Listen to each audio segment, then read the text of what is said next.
जय श्री श्याम, जय मनोनाधाम। आप सभी श्याम भक्तों का स्वागत है एक नई वीडियो में, एक ताज़ा अपडेट के साथ। तो इस वाली वीडियो में उन श्याम भक्तों के लिए बहुत ही ज़्यादा महत्वपूर्ण जानकारी रहेगी जो श्याम भक्त 13 अगस्त से लेके और यहाँ पर 13 सितंबर या 15 सितंबर या फिर 20 सितंबर तक आ रहे हैं। क्योंकि दोस्तों आपको जानना ज़रूरी होता है कि महाराज जी यहाँ पे बैठ रहे हैं, नहीं बैठ रहे हैं, और कब से कब तक धाम पर मिलेंगे और कब से कब तक धाम पर नहीं मिलेंगे। क्योंकि दोस्तों आप दूर दूर राज्यों से, अलग अलग शहरों से और कोई कोई तो यहाँ विदेश से भी आता है। तो अगर आपको महाराज जी यहाँ पे ना मिलें तो आपका समय भी बर्बाद हो सकता है, पैसा भी बर्बाद हो सकता है।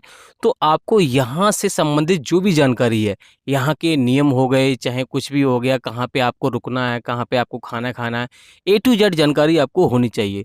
अगर आपको जानकारी नहीं होगी तो यहाँ आपका समय भी बर्बाद हो सकता है, पैसा भी बर्बाद हो सकता है, आपको कोई भी फ़ायदा नहीं होने वाला है। तो दोस्तों इस वाली वीडियो में आपको ए टू जेड जानकारी देंगे, जैसे कि आपको कैसे आपको आना है, ट्रेन से आ रहे हो तो आपको कैसे आना है, अपनी सवारी से आ रहे हो तो आपको कैसे आना है, और कहाँ पे आपको रुकना है, खाना कहाँ पे खाना है, और कितना टोटल खर्चा आएगा। और सबसे बड़ी बात यह है कि यहाँ पे सावधानियाँ क्या क्या बरतनी है। क्योंकि दोस्तों यहाँ पर अगर आप यहाँ के नियमों का पालन अगर आप नहीं करोगे तो आपकी जो अर्जी है, आपकी जो मनोकामना है वो पूरी नहीं हो पाएगी।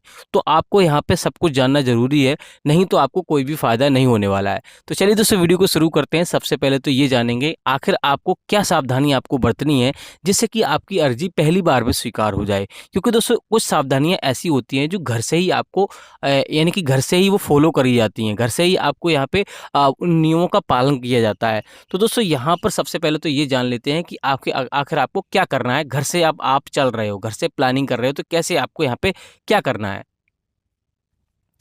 देखो दोस्तों अगर आप अपने घर से चल रहे हो तो सबसे पहले एक बात का विशेष ध्यान रखना है। अगर आपको खाटू श्याम भगवान में विश्वास नहीं है तो यहाँ पर आपका आने का कोई भी मतलब नहीं बनता। क्योंकि जिन लोगों को विश्वास नहीं है उनके साथ चमत्कार नहीं होते, उनको कोई भी फायदा नहीं होता है। दूसरी बात यह है कि अगर आपके परिवार में कोई मीट मछली खाता है, दारू पीता है, या कोई भी ये काम करता है तो आपको यहाँ पे उससे आने से पहले लगभग 8-10 दिन पहले वो काम छोड़ देना है। दूसरी बात यह है कि यहाँ अगर आपने कहीं से डॉक्टर इलाज आपने नहीं कराया है या फिर डॉक्टर इलाज आपका चल रहा है, तो अगर आपका चल रहा है तो बंद नहीं करना है, और नहीं कराया है तो पहले अच्छे से अच्छे हॉस्पिटल में आप दिखाइए। जिससे कि आप मान लो यहाँ आते हो और मान लो आपको किसी कारणवश को आपने कोई गलती कर दी हो और आपको फ़ायदा ना मिले, फिर आप ये ना कह सको कि भैया हम यहाँ गए और हमें और नुकसान हो गया, हम काश हम डॉक्टर इलाज करा लेते तो बढ़िया रहते, इन पे विश्वास ना करते। तो ऐसा आप पहले सब कुछ ट्राई कर लीजिए, हर जगह आप कोशिश कर लीजिए। जब कहीं से आपको फ़ायदा ना मिले तब यहाँ पर आपको आना है। क्योंकि दोस्तों यहाँ पर वही लोग आते हैं जो हर जगह से निराशा हासिल करते हैं। तो ये चीज़ें आपको ध्यान में रखनी है। अगर आपको इतने पर अगर आप आ रहे हो तो आराम से आइए। और यहाँ चमत्कार ऐसा नहीं है कि नहीं होते हैं, चमत्कार 100% होते हैं। अगर चमत्कार नहीं होते शायद तो महाराज जी को यहाँ पे 10-10 लाख की गाड़ियाँ इनाम में उनके जन्मदिन पर नहीं मिलती, और ना ही ये धाम इतना ज़्यादा प्रसिद्ध हो पाता। 1 या 2 साल में बंद हो जाता। लेकिन दोस्तों अभी भी लगभग 8-10 साल हो चुकी हैं और लगातार ये प्रगति पे चल रहा है। लोग यहाँ पे विदेशों से भी लोग आते हैं, लंदन हो गया, अमेरिका हो गया, अभी महाराज जी यहाँ पे लंदन घूम कर आए हैं। तो यहाँ पर आपको ऐसा नहीं सोचना है कि चमत्कार नहीं होते, चमत्कार होते हैं। लेकिन नियम जो फॉलो करता है, सच्चे मन से आता है, सारे नियमों का पालन करता है, उसके साथ चमत्कार 100% होते हैं। तो ये चीज़ें आपको ध्यान में रखनी है। अब दोस्तों बात करेंगे आपको आना कैसे है। अपनी सवारी से आ रहे हो तो कैसे आना है, ट्रेन से आ रहे हो तो कैसे आना है, और आखिर ये धाम पड़ता कहाँ पर है। देखो दोस्तों अगर आप अपनी सवारी से आ रहे हो, चाहे ट्रेन से आ रहे हो, किसी से भी आ रहे हो, सबसे पहले आपको बरेली आना होगा। उत्तर प्रदेश राज्य के बरेली जिला में आना होगा। बरेली एक बहुत बड़ा मंडल है, बहुत बड़ा स्टेशन है। तो हर जगह से आपको ट्रेन मिल जाएगी, आपको कोई भी समस्या नहीं होने वाली है। और बरेली से सीधा आपको आना होता आंवला। अगर आप टैक्सी करके आओगे तो सीधा आप मनोरा धाम तक आ सकते हो, जिसका किराया लगभग 500-600 रुपये का रहता है। और अगर आप रोडवे बस से या ट्रेन से आते हो तो आपको आंवला आना होगा। ट्रेन का किराया 20 रुपये का और रोडवेज का किराया 80 से 90 रुपये का रहता है।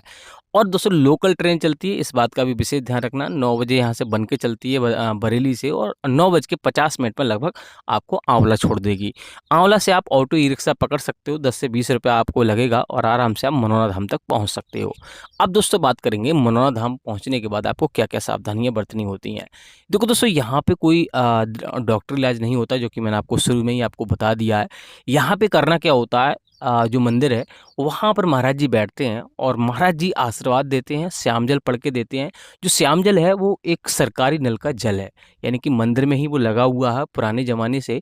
और उस नल से बोतलों में जल भरा जाता है, एक दुकान पे रखा जाता है जिस पे आपको लगभग 30 रुपए की बोतल मिलेगी, पहले 20 रुपए की थी, जो कि छोटे वाले मंदिर के जस्ट बगल में ही है और छोटे वाले मंदिर में ही यहाँ पे सरकारी नल लगा हुआ है। तो वहाँ आपको 30 रुपए की बोतल खरीदनी है और उसके बाद दोस्तों महाराज जी की लाइन में आपको लगना होता है। बहुत सारे भैया टोकन की व्यवस्था देखते हैं कि टोकन हमें मिल जाता है तो लाइन में नहीं लगना पड़ता, क्योंकि महाराज जी जब बैठते हैं कभी-कभी तो यहाँ पे 5 मिनट में नंबर आ जाता है और कभी-कभी यहाँ पे 5-5 10-10 घंटे लाइन में लगना पड़ता है, तब जाके नंबर आता है। तो बहुत सारे ये सोचते हैं कि हमारा मरीज़ गंभीर है, चल नहीं सकता, विकलांग है और कंडीशन होती है, तो वो टोकन लेने की सोचते हैं और बहुत सारे ऑनलाइन टोकन की सोचते हैं। तो ऑनलाइन मैं आपको बता दूँ, ऑनलाइन प्ले स्टोर पे एप्लीकेशन है, लेकिन आपको ऑनलाइन टोकन नहीं लेना है। ऑनलाइन का चार्ज बहुत ज़्यादा है, 21 रुपए चार्ज है और प्लस दूसरी बात ये है कि जो टोकन आपको मिलेगा तो उससे आपकी अर्ज़ी भी स्वीकार नहीं होगी, यानी कि आपकी मनोकामना भी पूरी नहीं होगी। अब क्या कारण है, क्या नहीं है, ये तो महाराज जी स्वयं कई बार बता चुके हैं। जो लोग यहाँ पर वीआईपी तरीके से आते हैं, पैसे का रुआब दिखा के आते हैं, उनके साथ चमत्कार नहीं होते, क्योंकि उनकी सगी बहन जो सिस्टर थी, उनके साथ भी ऐसा ही हुआ था। वो वीआईपी तरीके से उनसे मिलने आई और उनके साथ कोई चमत्कार नहीं हुआ। जब वो नॉर्मल तरीके से आम भक्तों की तरह लाइन में लगकर आईं 7-8 घंटे, उनके साथ चमत्कार पहली बार में ही हो गया। तो इन चीज़ों का आपको ध्यान में रखना है। ऑनलाइन टोकन आपको बिल्कुल भी सोचना भी नहीं है। अगर आप यहाँ पे अर्ज़ी अपनी स्वीकार कराना चाहते हो, मनोकामना पूरी कराना चाहते हो, अगर आप शौक-मौज के लिए यहाँ पे आ रहे हो, खाली तीर्थ स्थान की तरह आप घूमने आ रहे हो, तो आप अपनी मर्ज़ी से आप 21 रुपए खर्च कर सकते हैं और टोकन आप ऑनलाइन ले सकते हैं। अगर आप टोकन लेना ही जानते हैं, तो ऑफ़लाइन टोकन ले सकते हो, जो कि आपको अर्ज़ी फ़ॉर्म खरीद कर किसी भी जहाँ से आपने प्रसाद अगर आपको लोगे, बहुत सारी दुकानें आपको मिल जाएँगी, वहीं से आपको प्रसाद खरीदना है। 101 रुपए का प्रसाद आपको मिलता है, वहीं से आपको प्रसाद खरीद कर आपको किसी भी दुकान से और अर्ज़ी फ़ॉर्म खरीदना होता है। अर्ज़ी फ़ॉर्म में आपको जो भी समस्या होती है, वो लिखनी होती है और उसके बाद आपको 60 रुपए रखकर अ, टोकन वाली लाइन में आपको लगना है, जो कि आपको सोलर प्लांट की तरफ आपको लगी आपको मिल जाएगी। अब दोस्तों जैसे ही आप टोकन मिल जाएगा अगर आपको, वैसे तो आपको हर किसी को टोकन नहीं मिलता, 150 मरीज़ों को ऑफ़लाइन दिया जाता है और 150 मरीज़ों को ऑनलाइन दिया जाता है। ऑफ़लाइन वालों को सुबह में देखा जाता है, ऑनलाइन वालों को शाम में देखा जाता है। तो यहाँ पर अगर आपको टोकन मिल जाता है, तो आपको गेट नंबर 1 पे जाना होता है। वहाँ दरबारी को आपको बताना रहेगा कि हमारा ऐसे-ऐसे टोकन मिला है और हमारे दर्शन करा दीजिए। तो 10 से 15 मिनट में आपके दर्शन हो जाएँगे। तो इस प्रकार से आप टोकन से दर्शन कर सकते हो। बाकी दोस्तों अगर आपका मरीज़ यहाँ पे थोड़ा बहुत गंभीर है, पहले तो महाराज जी स्वयं मना करते हैं कि अगर आपका मरीज़ ज़्यादा गंभीर है, चल नहीं सकता, विकलांग है, ऐसी कंडीशन में तो आपको यहाँ पे मरीज़ को लेके नहीं आना है। करना क्या है, उस व्यक्ति का फ़ोटो आपको लेकर आना है, किसी रिश्तेदार हो गया, भाई-बहन कोई भी हो गया, उसके हाथों आप भेज सकते हो और यहाँ से श्याम जल मँगवा सकते हो और महाराज जी को आपको आशीर्वाद दिलाने के लिए फ़ोटो दिखाना होता है और बताना होता है ये समस्या है और महाराज जी आपको श्याम जल पढ़ के दे देंगे। और जो लोग यहाँ पे आते हैं उनके लिए थोड़ा-सा श्याम जल यहीं पे पिला देते हैं और बाकी घर पे सेवन के लिए करने के लिए बोलते हैं। श्याम जल की जो टाइमिंग है, वो सुबह 4:30 बजे से लेके 11:55 से पहले, दोपहर के 11:55 से पहले किसी भी टाइम आप स्नान कर नहा धोकर, पूजा-पाठ कर आप श्याम जल का सेवन आपको करना होता है और सच्चे मन से आपको खाटू श्याम भगवान से विनती करनी होती है। बस यही काम करना होता है, आपके साथ चमत्कार हो जाएगा। लेकिन कंडीशन ऐसा कभी-कभी ऐसा होता है कि यहाँ पर ज़रूरी नहीं है कि आपके साथ पुण्य अगर है, तो आपको जल्दी फ़ायदा मिलेगा और पुण्य आपके साथ नहीं है तो थोड़ा-सा समय लग सकता है। तो आपको परेशान होने की ज़रूरत नहीं है, आराम से आपको सच्चे मन से अर्ज़ी लगानी है। अगर आपके साथ चमत्कार नहीं भी हुआ है, तो कोई ना कोई रीज़न रहा होगा, इस वजह से आपके साथ चमत्कार नहीं हुआ होगा। बाकी दोस्तों अगर आपको मैंने पहले ही बता दिया विश्वास नहीं है, तो आपको आने की ज़रूरत नहीं है, क्योंकि यहाँ पे कोई डॉक्टरी इलाज नहीं होता, ना ही आपसे कोई पैसा लिया जाता है, जो कि आपको ये कह दिया जाए कि नहीं हम 100% आपको सही करके देंगे।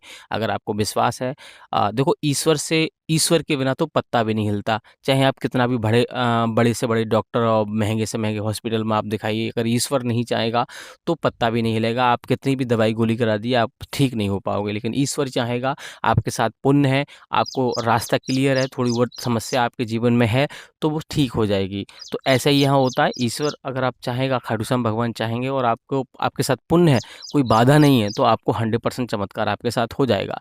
बाकी दोस्तों यहाँ पर करना क्या होता है, यहाँ पर आपको बड़े वाले मंदिर और छोटे वाले मंदिर के दर्शन ज़रूर करने होते हैं। बहुत सारे भैया क्या करते हैं, समय रहते हुए यहाँ पे समय नहीं है, उसके चलते हुए जल्दी-जल्दी महाराज जी के दर्शन करके चले जाते हैं और अगर आप जितनी भी बार आ रहे हैं, आपको मंदिर के दर्शन ज़रूर करने होते हैं। मंदिर के पीछे एक थान बना हुआ है, वहाँ पर भी आपको माथा टेकना होता है और 10 रुपए का धागा लेकर अब वहाँ पर भी बाँधना होता है।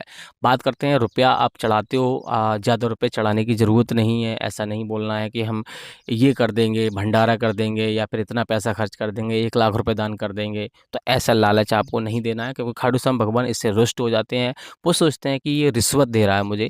तो ऐसी आपको अवधारणा नहीं रखनी है, अपने मन में नहीं रखना। पहले ही महाराज जी बोलते हैं, जो सच्चे मन से अर्जी लगाता है, जो यहाँ पर आकर दर्शन करके जाता है, उसके साथ चमत्कार होते हैं।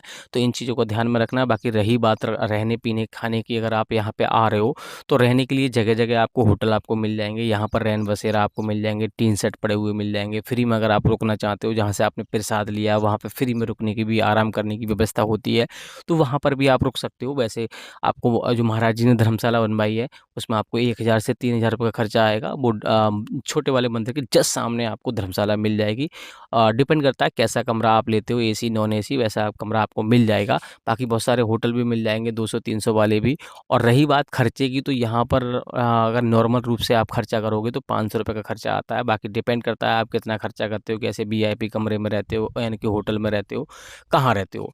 बाकी यहाँ पे कोई चार्ज महाराज जी नहीं लेते हैं। अगर आप ऑनलाइन कोई काम करोगे तो आपको चार्ज लगेगा, और आपको बेवकूफ़ी बनाया जा सकता है किसी और दूसरे के द्वारा। तो आप ऑनलाइन से बचें। यहाँ अगर आपको विश्वास है, आना चाहते हैं, तो यहाँ पर आइए। बाकी दोस्तों, यहाँ पर चमत्कार होते हैं या नहीं होते, मैंने आपको बता दिया। चमत्कार होते ज़रूर हैं। ईश्वर चाहेगा तो चमत्कार ज़रूर होंगे, और ईश्वर नहीं चाहेगा, अगर आपके साथ पुण्य नहीं है तो आपके साथ चमत्कार नहीं होगा। अगर चमत्कार आपके साथ नहीं हुआ तब भी आपको निराश नहीं होना है। कभी ना कभी, यानी कि देर है अंधेर नहीं है।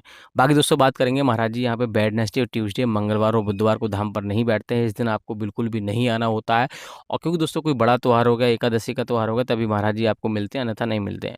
बात रही कि यहाँ पर आप 15 अगस्त पे बैठेंगे नहीं बैठेंगे, यार अभी के टाइम पे बैठ रहे हैं नहीं बैठ रहे हैं, तो महाराज जी अभी के टाइम पे लगातार बैठ रहे हैं। और जहाँ तक है तहाँ तक ऐसा बोला है महाराज जी ने, 15 अगस्त पे बैठेंगे। लेकिन यहाँ पर 25 अगस्त तक महाराज जी आपको धाम पर मिलेंगे। लेकिन इस बीच में अगर कहीं पे जाते हैं, अगर कोई अपडेट आता है, तो मैंने पहले ही बोल दिया है कि मैं अचानक अगर कोई अपडेट आएगा तो अचानक ही दे पाऊँगा। बाकी अगर आप सितंबर में आ रहे हैं तो आप एक बार वीडियो देख कर ज़रूर आएँ। सितंबर में महाराज जी बोल रहे हैं कि कहीं पे अभी जाएँगे नहीं, अभी कहीं पे उनका दौरा नहीं है जाने का।